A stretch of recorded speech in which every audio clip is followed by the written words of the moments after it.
You ever stopped to think that negotiation is much more than just talking?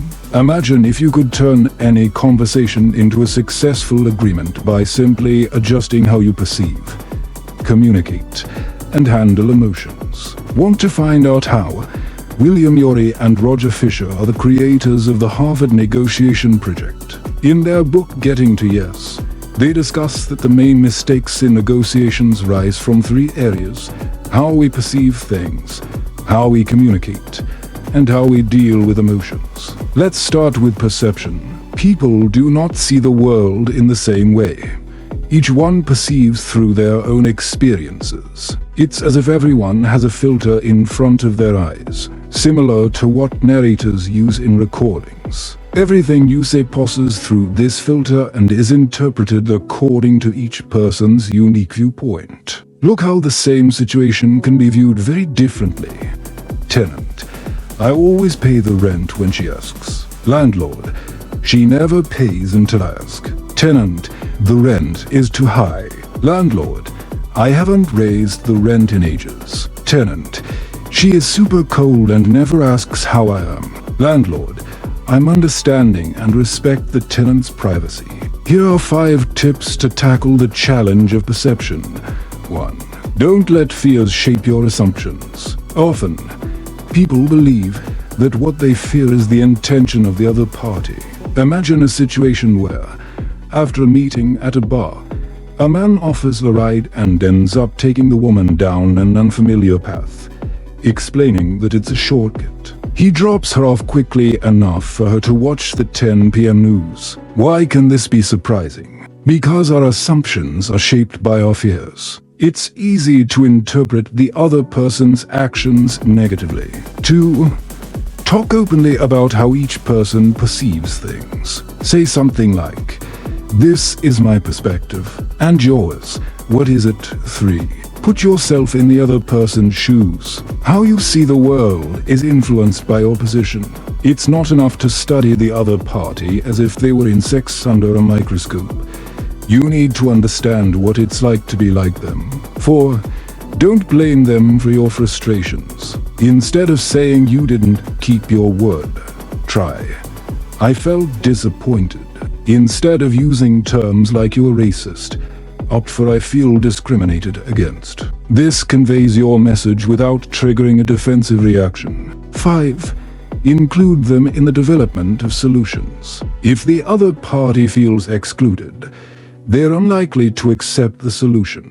Inclusion in the process increases acceptance, even if the terms are not ideal. This is a crucial factor for the other party to accept the solution. For example, if you don't ask an employee if they want to take on an important task, don't be surprised to find out that they resented it. For the other party to accept something unpleasant, it's essential to involve them in the search for that solution. The agreement becomes much easier when both feel they have a stake in the ideas. Now let's talk about communication and how it can be effective. It is crucial to recognize that when you talk to someone, the other party generally hears it differently than you would like. This happens because people often listen not to understand but to respond. You might agree with this, but likely, you also make the same mistake. While the other person is speaking, you're already thinking of your response, and that is a significant barrier to effective communication. So, how can you communicate more effectively? 1. Listen to understand, not to respond. When the other person finishes speaking, summarize what you heard in your own words. For example, you could say, "Did I understand correctly that you are saying?" This has two main benefits. First, the person feels understood, and that's a valuable gift. Second, you ensure that you truly grasp their point of view. Remember, understanding does not mean agreeing. You can comprehend the other person's position without necessarily sharing the same opinion. 2. Making the other party feel heard is crucial.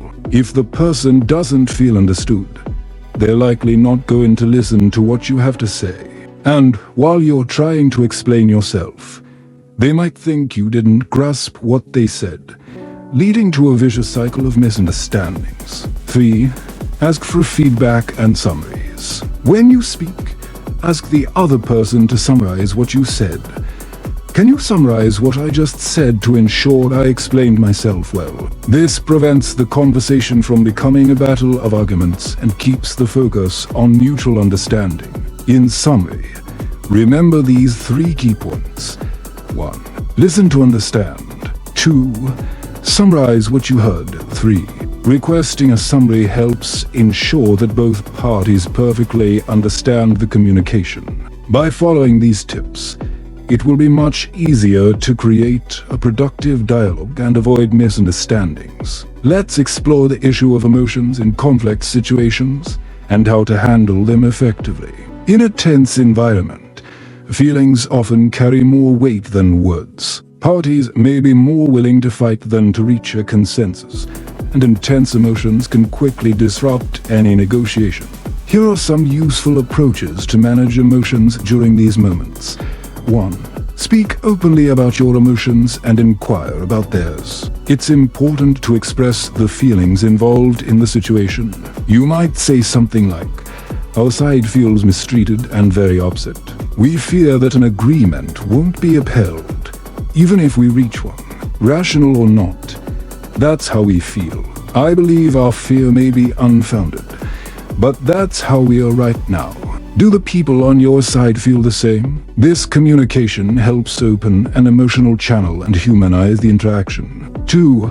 Allow them to express their frustrations. Listening is essential.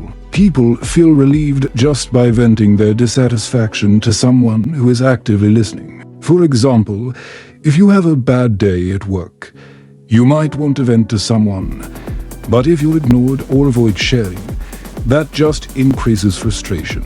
When emotions run high, create a safe space where everyone can freely express their frustrations. Be present and listen attentively, encouraging them to keep talking until they've said everything they need to. Dealing with emotions first makes it easier for everyone to work together, since once emotions are out in the open, people tend to pave the way for problem solving. If you ignore these initial feelings, they might resurface later, leading to emotional outbursts. Keep these guidelines in mind when facing conflicts to improve not only communication but also emotional dynamics. This can be the key to advancing towards mutual understanding and peaceful resolution. Negotiating is much more than just exchanging words. It's a game of perceptions, communication, and emotions. William Yuri and Roger Fischer remind us that each person sees the world through their own filter, influenced by their experiences. Therefore, understanding the other person's perspective, communicating clearly, and knowing how to handle emotions are essential to avoiding misunderstandings and reaching an agreement. When we create space for everyone to express their frustrations and genuinely seek to understand the other's viewpoint, we turn negotiation into a more humane and effective process. Now that you know how small changes can make all the difference in a negotiation, how about putting this into practice? Leave your comment telling what you think, and don't forget to subscribe to the channel for more tips on how to achieve financial prosperity.